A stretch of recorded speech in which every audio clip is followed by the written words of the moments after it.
We have at this time 4 sticks of butter, ghee, homemade. 4 sticks of butter on medium heat. It's taken about 15 minutes to come to this stage.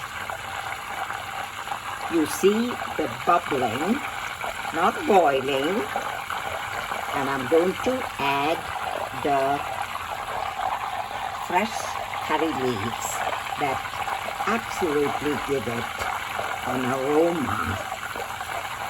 And I would say in about 2 minutes, it's going to turn a slightly golden yellow, and it's ready.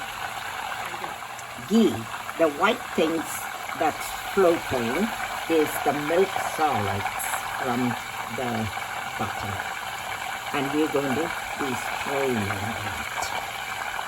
This is the color we want it to be. See that? Slightly on the golden side. You could take it a little bit more, but this is Cecily's preference. And the solids that you see, I think I described it, are the milk solids. We will be straining it to take the milk solids out. Desi means someone from India, a native. I'm putting my desi ghee into a well-sanitized jar that I call my desi ghee jar. And this will shrink so I can take it to the top. And that's pretty much why I only do 4 sticks at each time.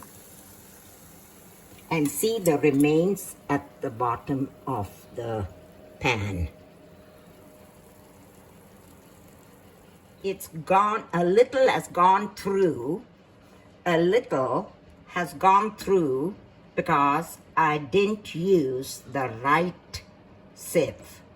The curry leaves have been infused with flavor, and I'm going to be using it in some cooking that I have planned for today. The ghee, when it cools, I'll cover it and put it in a cool place, never in the refrigerator.